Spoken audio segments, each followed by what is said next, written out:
Ajay Makhan, the New Delhi MP and Congress candidate for a third term, is sparing no effort to consolidate his support base. Morning walks, roadside meetings and padyatras crowd his itinerary. This time round, the contest promises an interesting fight between Ajay Makhan, BJP's Meenakshi Lekhi and a journalist turned politician Ashish Khaitan of AAP. Team DD News sets out to spend the day on the campaign trail with Ajay Makhan.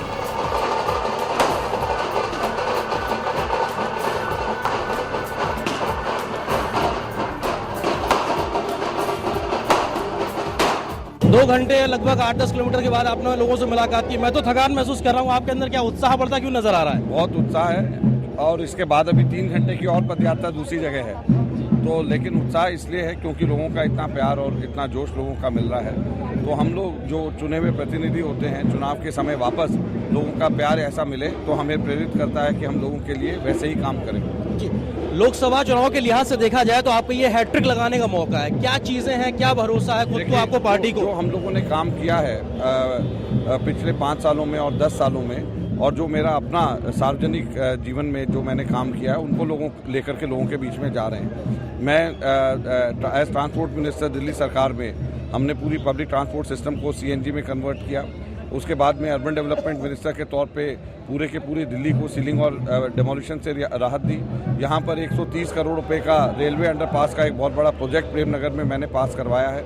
उसके अलावा DDA का एक park, यहाँ पे बहुत बड़ा इलाका जहाँ कब्जा हो रहा था उसको बाउंड्री वॉल करके पार्क बनवा रहे हैं। तो इस तरीके से इलाके के लिए बहुत काम किए।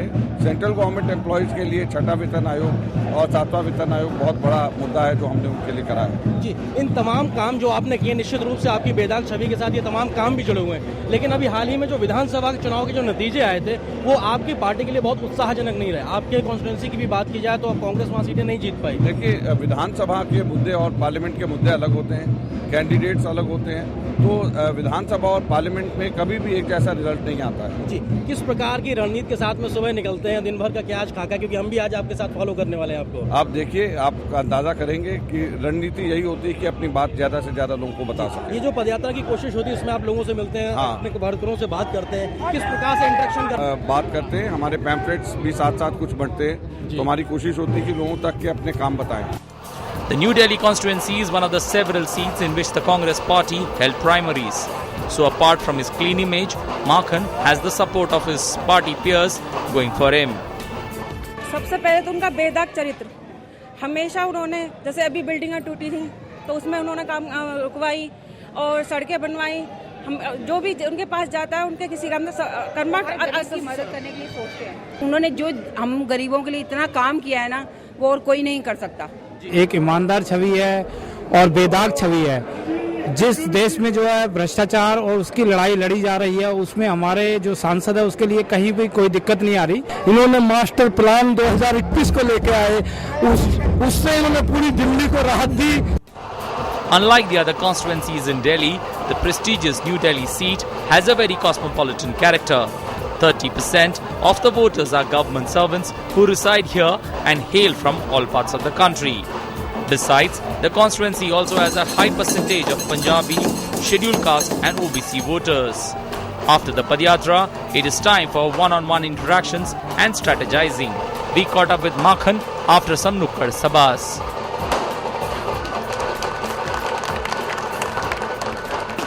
सर, इतने अपने लोगों के बीच आना, इतना उत्साह के साथ लोगों का सम्मान देना, कितना उत्साह बढ़ाता है खुद आपका जीत के प्रति? देखिए, मेरे रोजाना की 6 घंटे की पदयात्रा है और 6 घंटे की पदयात्रा में जरा सी भी थकान इसलिए नहीं होती कि लोगों का वापस इतना प्यार और सम्मान मिलता है। और मैं समझता हूं कि किसी भी चुने हुए प्रतिनिधि के लिए ये बड़े हर्ष की बात होती है कि जब वापस वो लोगों के बीच में जाए और इतना प्यार और सम्मान मिले। जी, भाजपा और आम आदमी पार्टी को कितनी बड़ी चुनौती मान रहे हैं? मैं अपने अपोनेंट्स के बारे में कभी भी मैं नहीं कुछ कहता।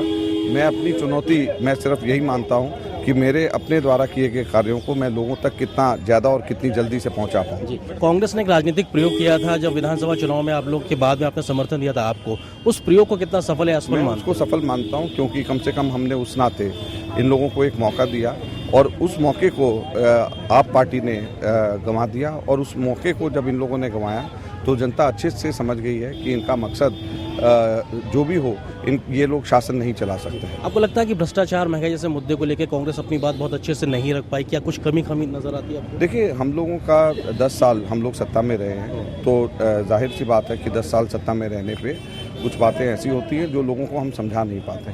लेकिन मैं समझता हूं कि जब डेवलपमेंट की अगर हम बात करें, विकास की बात करें, तो इतना विकास पिछले 10 सालों में हुआ उतना आज तक शायद कभी नहीं हुआ।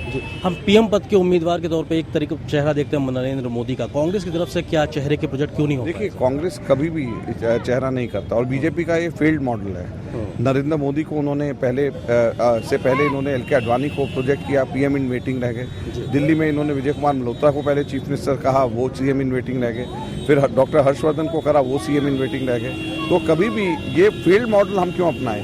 कांग्रेस का मॉडल हमेशा ये रहता है कि हम अपनी आइडियोलॉजीज को लेकर के, प्रिंसिपल्स को लेकर के लोगों के बीच में जाते हैं। हमारे जो संसद होते हैं वो चुन करके आते हैं और वो फिर अपना प्राइम मिनिस्टर चुनते हैं। तो हमारा सक्सेसफुल मॉडल है, हम उसी को फॉलो करेंगे। जी, तो कुल मिला के फाइनल सर एक क्वेश्चन की कौन सी ऐसी बड़ी बात आपको लगती है 10 साल में कि आप जो लेके जा रहे हैं जनता के पास में, कि इन बातों के आधार पर फिर से आपको वो नंबर्स मिले कि आप सरकार बना सकें? एक तो सबसे बड़ी बात यह है कि मैं 15 वर्ष लगातार दिल्ली की कैबिनेट में, दिल्ली में मंत्रिमंडल में, केंद्र सरकार के मंत्रिमंडल में मैं रहा और बहुत सारे मैंने काम किए जो सब लोग जानते हैं। बहुत सारे मंत्रालयों में रहा हूँ, transport, power, tourism, urban development, housing, sports, home में भी रहा हूँ। इन सब जगहों पे रहते हुए आज तक के मेरी छवि के ऊपर कोई एक पैसे का दाग नहीं लगा पाया है और मैंने सब जगह जहाँ पर गया हूँ मैंने डिलीवर किया है। मैं ये बात लोगों को बताता हूँ। सर, आप खुद यूथ हैं, युवा नेता के तौर पर देखा जाता है, युवाओं का बड़ा जोर शोर है क्योंकि बड़ी संख्या में युवा मतदाता जुड़े हैं। किस तरह से खुद को कनेक्ट करता हुआ महसूस कर रहे हैं आप अपने मतदाताओं के साथ? मेरे जब जनसंपर्क में मैं जा रहा हूँ तो युवा बहुत तादाद में लोग आ रहे हैं और ये मेरे लिए बड़े हर्ष का विषय है। बहुत शुक्रिया, थैंक यू। तो Delhi goes to poll on the 10th of April and it is only on 16th of May we'll come to know if Makan's efforts pay off in a hat-trick win. Arendra Pratap Singh for DD News.